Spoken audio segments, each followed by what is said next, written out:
Hello neighbor, I'm Robert Burns and welcome once again to another edition of Sound Off Louisiana, and Happy New Year, Happy 2025 to everyone. Now obviously this is our first Sound Off of 2025 and we're going to be continuing on from our last feature. We have done 3 consecutive features with regard to the reappointment or filling the vacancy of the expired term on the Police Commission of Mr. Jared Rickey. I want to start out this sound off by saying that if Dr. Walter Kimbrough, now he is the former president of Dillard University, now he is the interim president serving in that capacity with Talladega College. If he were physically in this room, I would want to give him a huge hug. Since he's not in the room, but I have a good feeling he's going to watch this video. We all, hear what I'm saying, every single citizen of the state of Louisiana owes a tremendous debt of gratitude to Dr. Walter Kimbrough. Why do I say that? Because Dr. Kimbrough has uttered the raw and naked truth about the sham natures of these appointments. And what I'm going to do, when I did the last feature, obviously the focus was on Dr. Kimbrough and the fact that he said it was an exercise in futility and there were no qualified candidates. And I felt like as a courtesy that I owed it to Dr. Kimbrough to see to it that he at least had access to the feature. So I sent it to him as a courtesy. There's always a chance he may reply back. Well, I'm here to tell you, he did reply back, and when I read you off this email, and we're going to give you the entirety, every single word of Dr. Kimbrough's email back to me, I cannot thank him enough, and every citizen of this state owes him a tremendous debt of gratitude for what he reveals in this email. So once again, Dr. Kimbrough, thank you from the bottom of my heart so much. Now, as I prepare to read this email to everyone, please be aware that Dr. Kimbrough was not in the best of moods at the time that he drafted this, and he did take me to task. And I'm just here to tell you, anyone is welcome to take me to task when you make the kind of revelations that Dr. Kimbrough made in this email. So with that preface behind us, let's read verbatim everything Dr. Kimbrough said in this email. Once in a little bit here, a little bit there, I will chime in my own commentary, but other than that, this will be a direct reading of Dr. Kimbrough's email to me, which came on, today is, it came December 30th, let's put it that way, at about 3 o'clock. So here we go. Mr. Burns, thank you for including me after you published your blog without getting my insight. Since you found my email address, clearly you had a motive for the approach you took. Okay. I found it interesting that you made me the subject of your hit piece. Like I said, he's got a little bit in for me. Picture included, when over the past decade there have been scores of issues with this commission. I can't find you attacking the school that nominated Sabrina Richardson. Who was it anyway? Question mark. And she has been in the news the most. Now I'll interject very briefly. Anyone is welcome to place the name Sabrina Richardson in our blog. You will see plenty to come up. I can assure you that if Sabrina Richardson had not resigned as she did when it came time for a reappointment, I would have done the same type of looking into all of this that I've done with regard to Mr. Rickey. So just to let anybody know, I don't think anybody that's followed this blog is of the belief that I play favorites, but I don't. So, but that's in his email. Now we're going to continue on. All right, the second paragraph. Your post is misleading. Boldface. We submit names for consideration. The governor decides. And while you were into boldface, and while you were able to access written communication, you did not have access to all communication. Sounds like Dr. Kimbrough and the governor may have had some conversations here. because I would obviously not have access to that. All right, next paragraph. Then you conveniently left out the fact that over 70% of citizens voted in 2022 to give the Senate veto authority over any nominee. In essence, Senator Cleo Fields raised the same issues I had, created a constitutional amendment, and it passed. This now provides a great check and balance so that any senator can prevent a problematic nominee from being confirmed. This now removes universities from the politics of the appointment, which is good, and he gives a direct link to the results of that election. The fair thing would be to include this fact, but again, you had a motive. Okay. And you attempt to pit me, and your attempt to pit me against the black community and the Ronald Greene tragedy was insulting. Well, be that as it may. Now, I want to go to the issue of Cleo Fields. While I have no doubt that Dr. Kimbrough had conversations with Cleo Fields, I have no reason to challenge that. And he wants to tout the constitutional amendment that did give the Senate, previously commissioners didn't even have to be confirmed. Now they do. And I'm going to grant him that point. But it's a mistake to believe that that's all Cleo Fields' involvement was. And unlike Dr. Kimbrough, who will have private conversations, I have taken then Senator Fields, now Congressman Fields, on head-on about the fact that he also sponsored an initiative to completely abolish the Louisiana State Police Commission.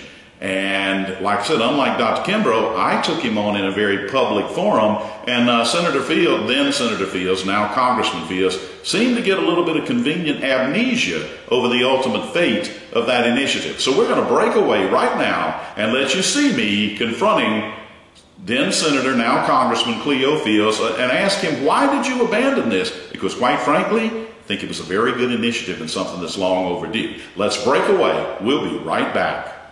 Yes, sir. Senator Fields, in 2022, after you served on the Ronald Greene Senate Committee, you openly questioned the need for a Louisiana State Police Commission and even sponsored a bill to abolish that commission. But the subsequent fate of that bill was that it was, quote, permanently removed from the files of the Senate, unquote. So can you elaborate as to what caused you to back away from that initiative? Yes. First of all, the state police is the highest law enforcement agency of our state. And I guess all of us know what was taking place with the state police at that time. State police, I'll talk loud. State police at that time had gone through a rigorous investigation, not only by local bodies, but by the federal government. And I really didn't see the need for the state police to be in the Constitution. That goes back to why we need to open it up, and then why we don't need to open it up. Things like that I would support, because state police decided, because they had so much power and so much influence in the state, they wanted to have their own civil service. So they wanted to be protected. They wanted to be in the Constitution. Why I withdrew it from the files of the Senate, I don't know if I did or not. But if I did, I'd take your word for it. That's what it says on the legislature's website. But look, that's a piece of legislation that I would bring again. Okay. Our state police has to be credible, and at that time. But listen, we have grown, and we've gotten better, and I feel pretty confident that the state police of the past is not the state police of the future. Chris? Okay, so my point for all of that was that Dr. Kimbrough certainly does not have a monopoly on being able to converse with Senator Fields, and while there may be justifiable credit for getting the Senate confirmation on these appointments, I would challenge his statement that any senator can block it. That's not the case. Only the senator from the Senate district in which the nominee resides. We saw that a la Karen Carter Peterson with regard to Ronnie Jones. He was the former gaming commissioner that did not get successfully reappointed because Karen Carter Peterson, who happens to be being provided with other accommodations now due to her gambling addiction and the use of funds that didn't belong to her, and feeding that addiction, managed to single-handedly veto Ronnie Jones. No senator can single-handedly veto Jared Rickey or anyone else. The collective Senate may not confirm him, but only one senator can actually block it, and that would be the senator from the district within which Jared Rickey or any other nominee resides. So just to make sure we've got everything straight there, and also to make certain that there's no perception by Dr. Kimbrough or anyone else that I have not followed Cleo Fields' legislation and somehow I was ignorant of this. I was far from ignorant of it, and as I said, he took it a step further, but he can't. You want to know the reality? He pulled that legislation. It was permanently removed from the files of the Senate. Why? Because that was a condition of John Bell Edwards in order for Edwards to veto the maps that Cleo Fields did not like, that was originally passed by the legislature here, that wouldn't have been favorable for him getting a congressional seat. So he wanted the maps vetoed. He got the maps vetoed. Edwards said, "You're going to do that, but you also, you wash my hand, I wash yours. You're going to pull that legislation calling for the abolishing of the Louisiana State Police Commission." So let me resume back. In the end, now here we go. It's going to start to get very interesting here. In the end, university presidents are simply being used. Oh my goodness, tell me it isn't so. Let's focus in on that, because he didn't put it in bold, so let's focus in on that. In the end, university presidents are simply being used as cover for these appointments. Do you see why I want to give him a big hug? Many of us have long suspected this. In fact, we've got enough common sense to know it, but we can never prove it. Thank you, Dr. Kimbrough. From the bottom of my heart, and I express the sentiments of a number of people, thank you. And I'm going to repeat that sentence again, right now. In the end, university presidents are simply being used as cover for these appointments. I stand by my letter that we don't have the time to thoroughly vet positions that ultimately we don't select. And as even you found out in Hanneman's December 5th letter to President Guillory, lobbying boldface, and has been done to ensure preferred candidates are one of the three nominees. So we have a consensus being formed that Jason Hanneman certainly did some lobbying there. I have already stated a retired trooper had said it was completely inappropriate, and that sentiment is shared with a lot of folks. So we are learning an awful lot about this, and we owe this debt of gratitude to Dr. Kimbrough. So let me continue reading. I need to blow it up for just 1 second here. Resuming, asking people to send nominees is great. That was what I did. Asking people to send, when he says her, he means Dr. Guillory. Asking people to send her nominees is great, but understand that if any governor wants a particular candidate as one of the three, boldface, they will be included. Okay? When this whole LSPC was formed as part of a constitutional convention a constitutional amendment in 1991. I voted for it. All right? One of the attractive features of it was that there would be independent selection of these. Had that not been present, I would not have voted for it. Okay? That's what the people were sold. All right? Thank God for Dr. Kimbrough, because he is now saying that, I don't care what the Constitution says, this is the way that's done. Let's continue reading. They will be included. And that one's going to be the one that's going to be selected. All right, now, there is no incentive for any president to defy a governor over a matter that does not directly impact their operations.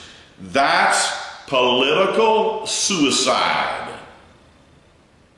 Thank you so much, Dr. Kimbrough. What you are saying here is very clear, and I don't think anybody can believe there's any ambiguity to what Dr. Kimbrough is saying. You better appoint who the governor tells you to appoint, because to do otherwise is political suicide.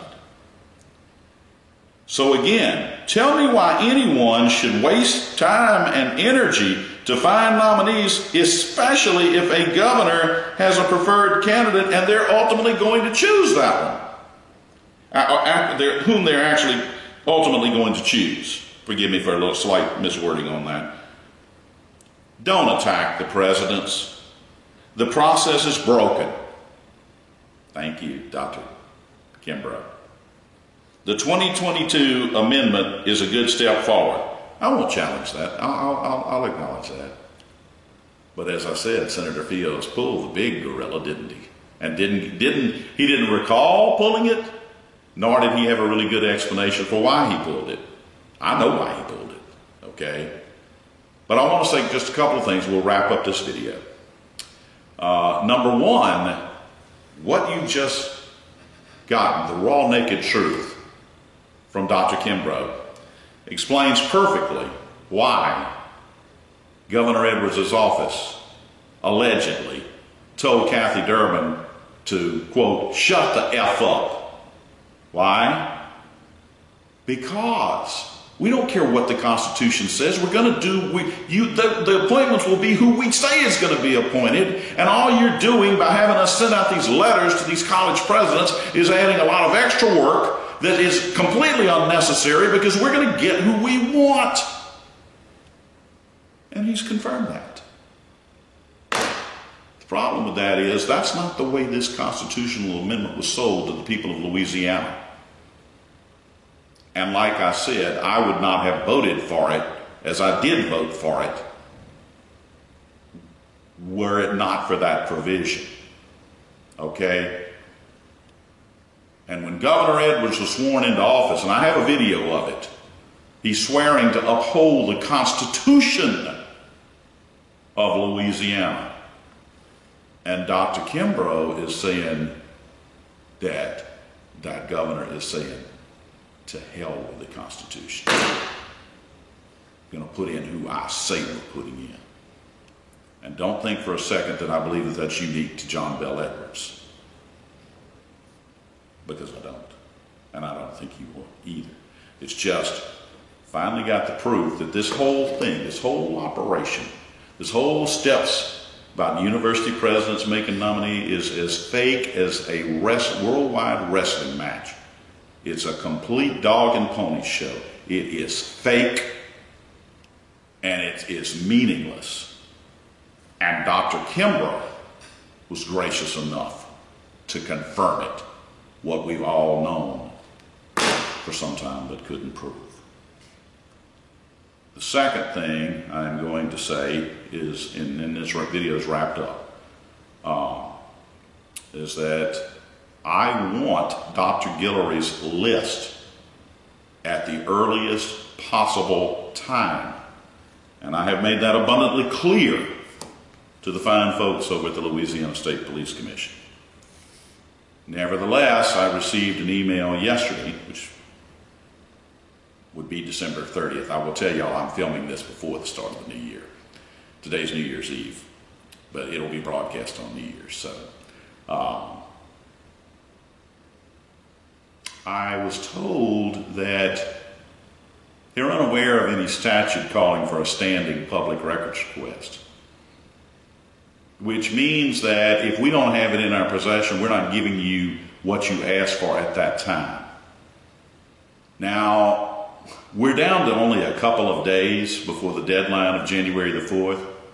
So I will go along and go ahead and be a good little boy, and I will make a public records request every single day that's left between now and January 4th to get that list. Because what I read into that email back to me, which contained the word standing public records request, which was never even in my public records request. It did appear in the feature, so I appreciate State Police Commission folk looking at my features.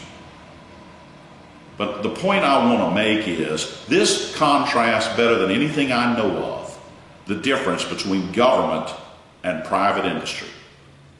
Can you imagine if you requested merchandise from a private industry company and they happened not to have it, but they had a shipment coming in within a week?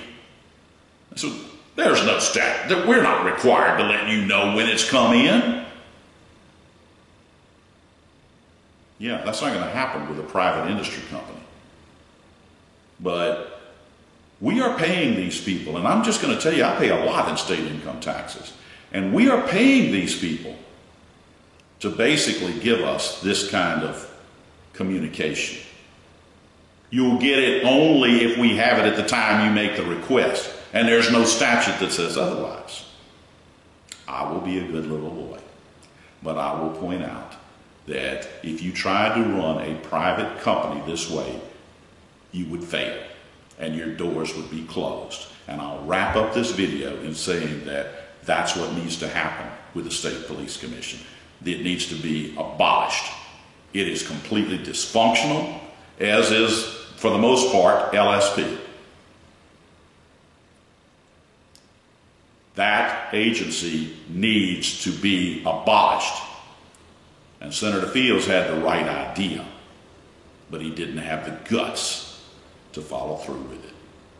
Thank you again, Dr. Kimbrough, and I cannot thank you enough for your honesty and for your raw, naked truth in what you revealed in the email that you sent to me on December the 30th at approximately 3 o'clock. Hope everyone's new year has gotten off to a great start, and we look forward to seeing you again very soon for the next Sound Off Louisiana feature. And I know everybody is anxious to see what's in that letter, if Dr. Guillory sends a letter. Because if she doesn't, then all of the focus goes over to Governor Jeff Landry. It goes over to him whether there's a letter or not. But the first step is we got to see what, if anything, she has in a letter. She can always take the route of, I'm not giving a letter. That's her prerogative. Stay tuned, folks. We'll know in short order how this all gets resolved. So once again, Robert Burns, thanking you again, and we will see you once again for another Sound Off Louisiana feature in the very near future. Thank you, and happy